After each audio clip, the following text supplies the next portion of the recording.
All That's Left is made possible by our Patreon supporters.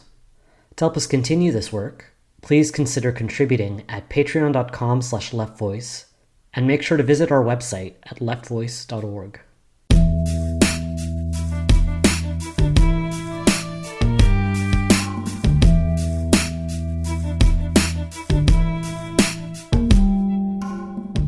Welcome to All That's Left, a podcast by Left Voice. I'm Sam Carliner. International class struggle is on the rise, and France is no exception. Since 2016, the country has seen increasing radicalization among the working class and youth. This has shown up in dynamic struggles such as the Gilets jaunes or Yellow Vests movement, as well as struggles against the racism of the far right and the Macron regime.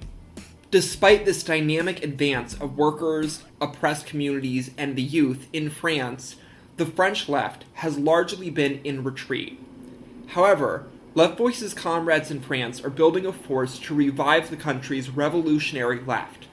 Their interventions in the class struggle over the past year recently culminated in a 3-day congress to found a new revolutionary organization, Révolution Permanente.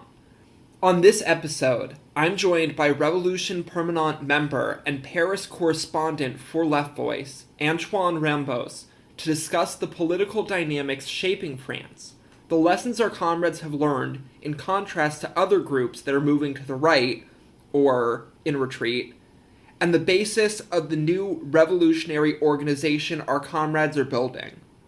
If you like what you hear, please consider funding this work at Patreon.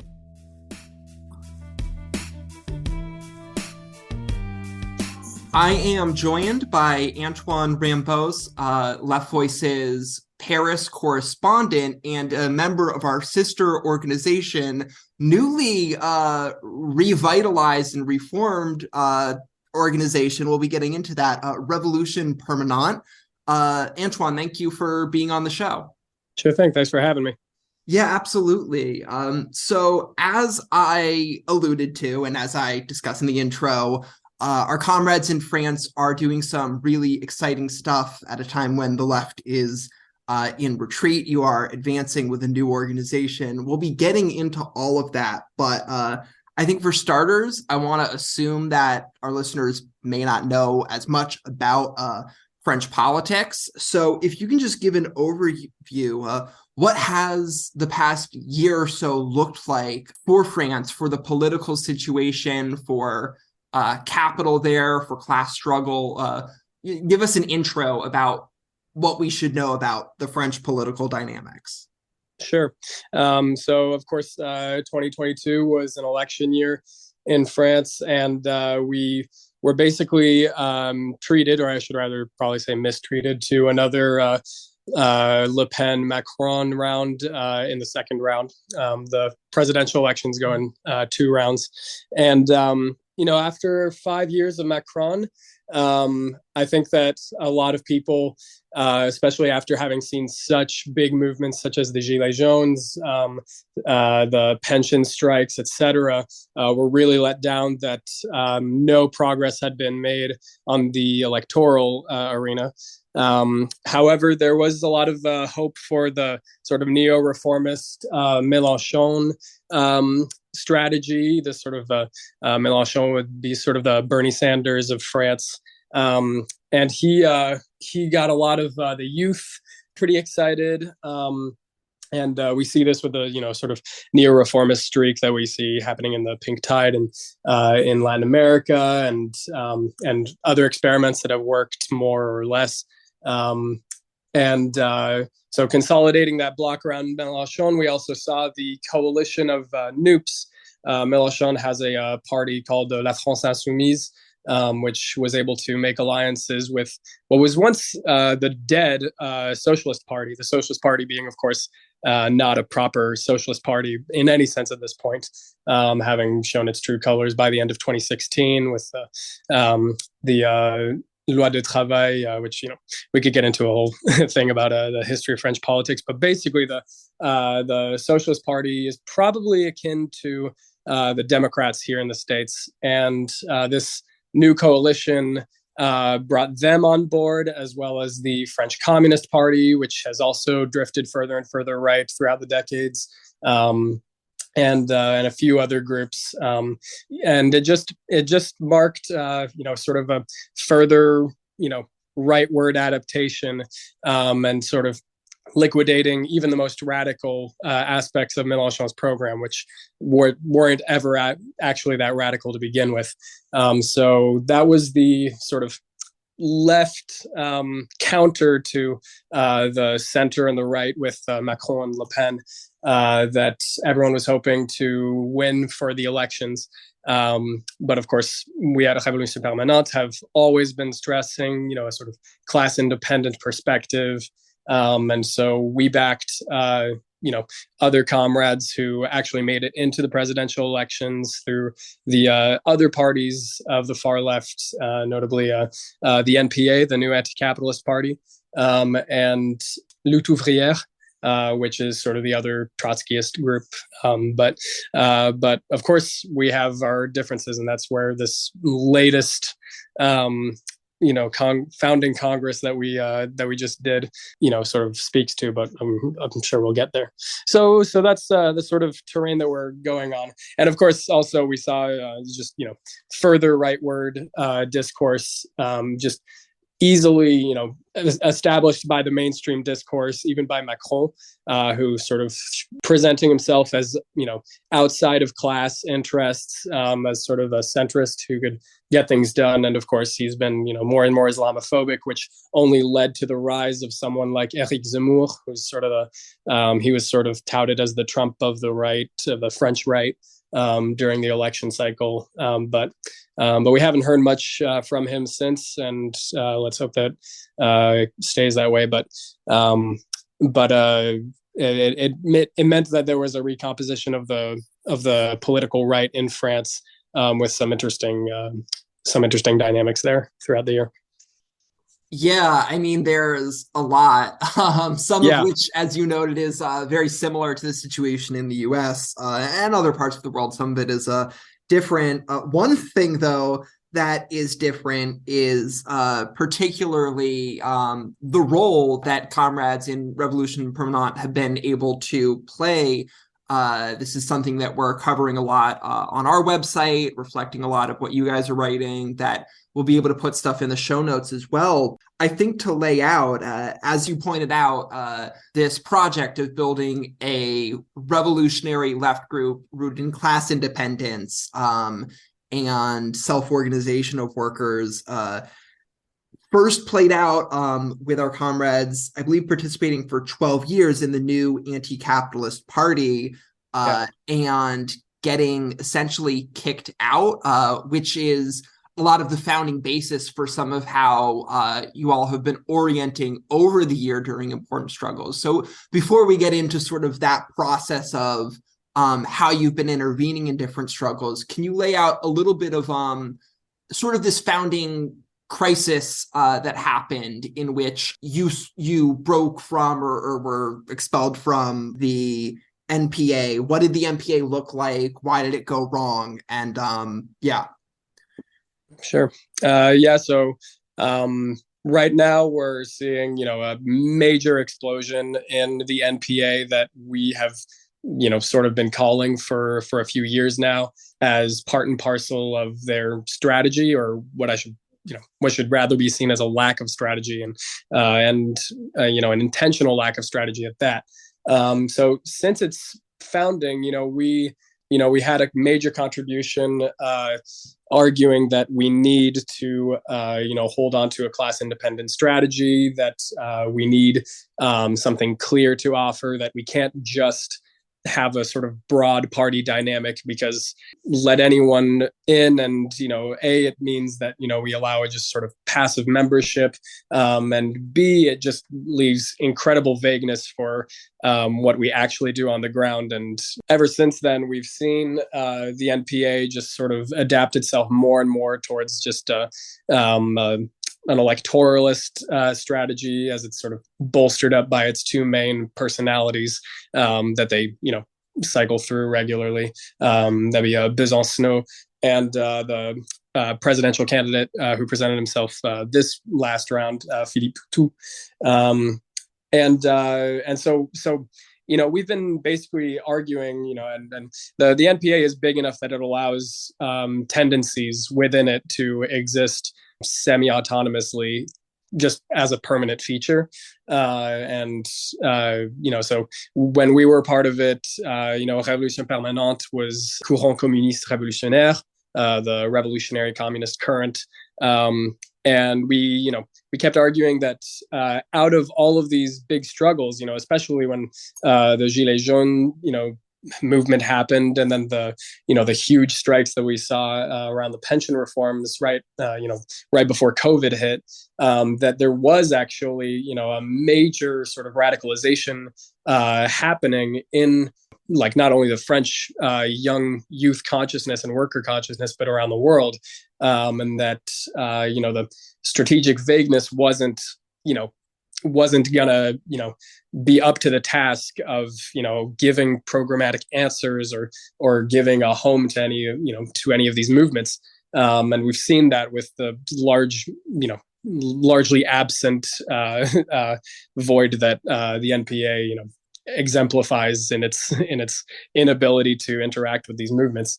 So basically, just the amount of sort of skepticism that things could change, that the terrain of class struggle was viable, eventually led the NPA towards accepting this coalition sort of tepidly, arguing that it would be the sort of radical wing of this very electoralist turn with Noops. But that's the most recent thing. Eventually, we got kicked out. When we were arguing that this new generation was sort of waking up and needed a party that could actually fit the bill, and we said that we should present Anas Kazib as the NPA's presidential candidate.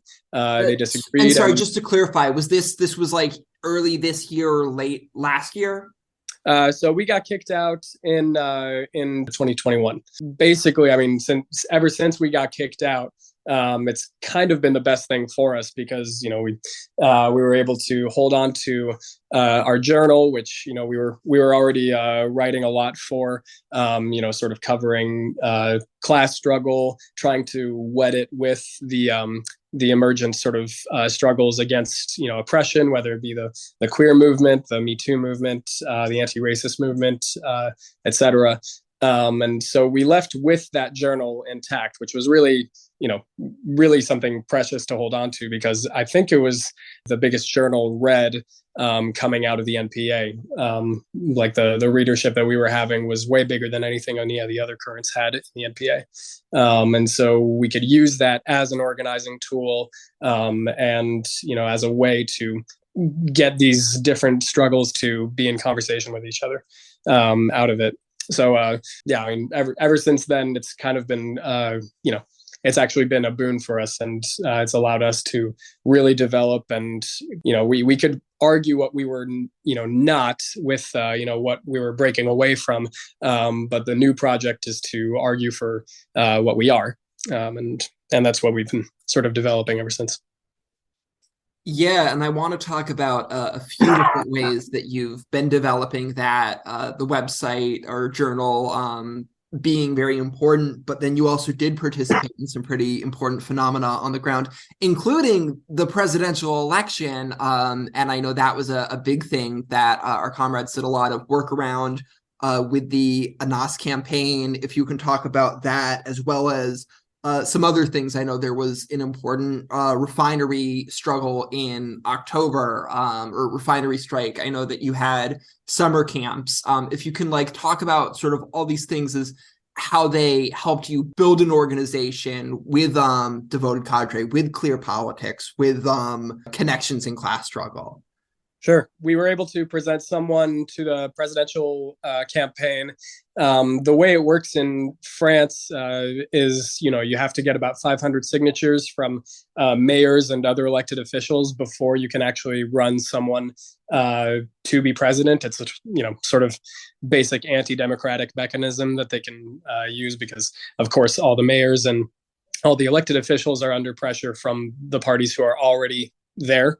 And they can, sort of argue, oh, you'll get or you won't get a subvention fund for your roads or your hospital or your school if you vote for a certain candidate that we don't like. So there's that at play. But so we weren't able to make the cut, but it was a really daring campaign that put our candidate, Anas Kazib, on the map, and was a basic tool for us to widen our scope and for us to aspire for something bigger than ourselves and win a lot of new comrades. And so that was carried out all through the beginning of 2022 and the end of 2021. It was that whole huge campaign to try to get as many signatures as possible. And it allowed us to get a few new bases, a few new cells in different cities, and get some get some establishment in some workplaces, which would eventually be key for later movements. And as Kazib himself is he's of Moroccan descent, so he was already presenting him to the presidential campaign was already incredibly important. Presenting the first visibly Arab candidate in French presidential history. And so, of course, they, totally sidelined any media about his campaign. They were putting anyone else's face whenever they were showing the map of who was getting the signatures, even if they had way less signatures than he ever did. So that was, shocking enough to see. But he's of Moroccan descent. He's a railway worker who works in the SNCF, which is a relatively combative sector in transport. We won him through a few struggles. I believe there was a strike back in 2016, and he was sort of the leader of that strike. And we thought, what a powerful, important figure to put forward, for the presidential campaign, which of course is part of why we got kicked out of the NPA. They thought, no, this worker figure, he's a little too revolutionary. So it tells you about them. But eventually, this candidate, he was really key during several periods of struggle. When we were trying to, we were really engaged in the Gilets jaunes movement, but we were arguing, what we were trying to push for was, a working class strategy, workers' struggle strategy. That was, if present, very underdeveloped, and wasn't being, none of the other, parties of the far left were even bothering with the movement. So we had, we coordinated, a point for the RATP and the SNCF workers. These are two strategic sectors of transport to come together and brought together a bunch of youth movement people and anti-racist movement people to basically, lead a large march with the Gilets jaunes, back in 2019. And that's something that we're really proud of. And Anas Kazib was really key for that. And recently, he's also been present in more recent struggles. So, you brought up the most recent strike wave, where the refinery workers in France went on strike. And I think basically, it dried up about 70% of the oil capacity in France. So gas stations were saying we're completely out of gas. There was cars lining up for kilometers in directions, and so this it has suddenly shone a light on this big strike and restarted since 2020, since the workers movement sort of stagnated with the pandemic, restarted a sense of hope for that movement. And then as showed up and did a few speeches that really boosted the morale for a lot of the folks there. But what was really important was just, getting our comrades there to cover the strike, to talk to the workers and actually use their words to write our articles. Like instead of all the media who were completely ignoring any of what the actual workers were saying. We were actually putting it front and center. So yeah, I mean that's sort of what we're hoping to create is an organization that can actually speak with these workers and not be afraid to connect all of these struggles into what we hope would be, one large revolutionary struggle that can actually, not only, destroy Macron, but destroy capitalism itself. Yeah, and for those who don't know, a lot of that work sort of culminated in this founding Congress, which I believe took place the 16th, 17th, and 18th of December. I believe drew hundreds of comrades. I wonder if you can also talk a bit more about what that looked like, who attended, what was discussed, what were some of the founding principles and resolutions, how was it organized in a democratic way? Like what did the formation of this new organization look like, and what foundation is it currently based on? Sure. So, we had a national Congress beginning of the summer, and therein, we all voted. We said we think that we should form a party officially. And so this whole process has been going on since the beginning of the summer with, hundreds of individual discussion groups happening all over France. In people's individual cells at Révolution Permanente, and then with regular meetups, regional meetups, and then national meetups. We had about 3 general assemblies in the month preceding the Congress, and each assessing, respectively, the international situation, the national situation, and what kind of party we want to build. Internal bulletins were published to give a sense of what the debates were nationally, and so that was the sort of process to get to it. I think the atmosphere for the folks who were there, I wasn't able to be there. I was voted a sub-delegate. Essentially, if a delegate gets COVID or can't make it for whatever reason, then we have someone who can show up if needed. But I wasn't needed in the end. But from what I understand, everyone who was there was just really excited and really everyone's always happy to see all the comrades from around the country, who they only get to interact with, through the newspaper or just see on social media and stuff. So that's a bit of what was going on with the party. The actual nuts and bolts of how we got to this party Congress. Of course, we're putting forward a sort of, a democratic centralist model. We're, complete open discussion and unity in action. I think that for the most part, the large, any debates that we had were largely settled by the end of it.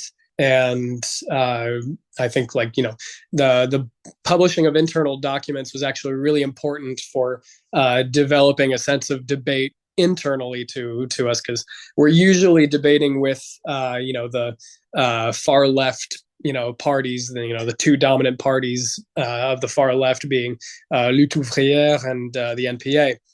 And that's fine, but it's really good to get a sense of where might internal contradictions lie, and so that was good to revitalize that sense of debate internally. No, I'm not sure if I'm getting to the kernel of your question, but that's how that rolled out. Yeah, no, I think it's good to have a picture of it. We'll be publishing some of those articles. Credit to you translated some of what was discussed there, written about that. And so comrades will be able to read that even if they don't read French. But I guess, one more specific thing maybe to ask is, and you've sort of already touched on this in other questions, but just to reiterate, like, yes, there are details that are specific to French politics, that are specific to what groups you're sort of in contrast with, but also there's definitely some, I think, universal lessons and principles that really any revolutionary organization in any part of the world should be applying, and that the international, we're a part of the FT, does try to emphasize that anywhere we have comrades developing. So if you can get into a bit of them, like, what are some of the takeaways that people in the US could be drawing about class independence, about self-organization of the workers, about a revolutionary perspective that tragically we are debates that are still happening even here in the US and internationally. So by being a party that's, wed to the FT, the Trotskyist fraction, Fourth International, where we're stepping into a tradition that has always emphasized class independence, and we may set up temporary unions, temporary coalitions, where we can march together, but we organize separately. We never ever compromise our own politics in terms of getting short-term gains. Class independence not only means, what's important for the working class in France is that we, in France, there's a combative strategy that's always, that since, the 80s has put the union bureaucracy at the forefront of dealing with, the emergent catastrophes and crises of capitalism. But what we've been able to do with Révolution Permanente is uplift the rank and file voices of workers themselves to fight for their own interests, and that goes above and beyond what union bureaucracy can do.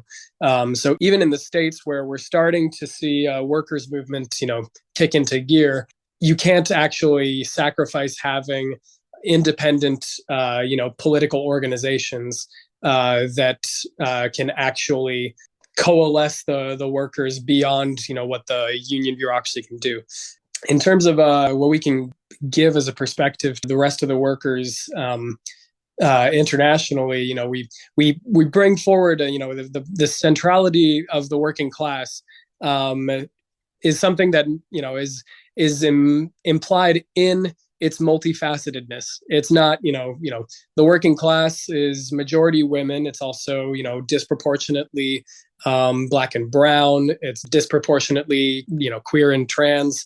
And for the French left, a huge mistake has been either to put that at, on a completely equal plan with working class struggles, and just sort of trivializing the role of the working class, or which is far more nefarious, is to completely sideline all of those struggles under the what would be thought of as the dominant mode of exploitation of the working class. And if we're not organizing people according to their lived experience, then we're not gonna win people. We're not gonna win people over to a revolutionary project. In a lot of the really key strategic sectors that we're organizing with, especially recently, like a lot of these, in logistics, it's like, I want to say 90% plus Black, even in France. And to not talk about race in that, neglects a huge important part of the way capitalism functions and the way that it is able to divide the working class up on those bases. So the centrality of the working class cannot mean a negation of oppression. In fact, a regularly cited principle of Lenin's was that the working class should be able to answer to any and all examples of oppression in any class, or social strata. And so we at Révolution Permanente are building something that can actually speak to that and can win way more people, according to a program that actually, puts space in its program to speak to their really concrete lived experiences through that. So I think that the way that we're analyzing the past decade of struggles, which has seen, huge explosiveness and explosiveness in the working class, is, a lack of despair. I think right now, the possibilities for revolution are far more open than they were a decade ago. We need to actually be able to speak to the way that these struggles have been brought out, whether that be with Me Too or the anti-racist movement, which saw a huge echo outside of the U.S. Internationally, after George Floyd's murder, and so with a strategy that actually exemplifies and uplifts the centrality of the working class, with a program that can speak to the many sort of substrata within the working class and outside of the working class, and with the optimism to win, we'll see, after this party Congress, what that does for us and what that does for, our international, whether it be with comrades at Left Voice or our comrades who founded the FT in Argentina, or any of the new places that we're getting, new cells of the FT. Yeah, and I will say very excited for what struggles we're going to be working in internationally in 2023.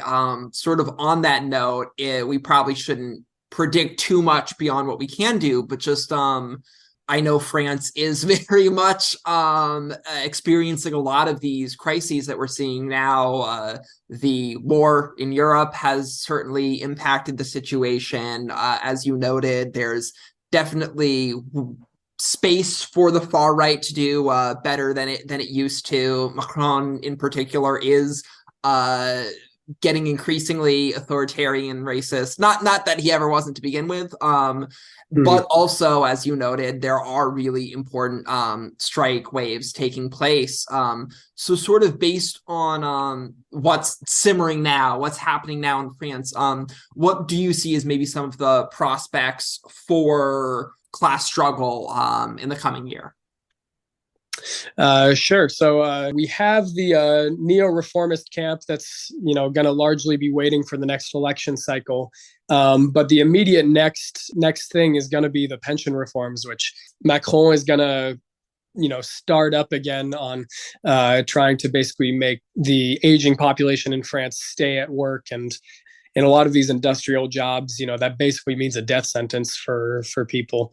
So, the next phase of strikes, of struggle, will be really exciting in terms of, what we can bring to the table. And, it'll be interesting to see what our party can bring to the table and what programmatic answers we can win the most amount of comrades to.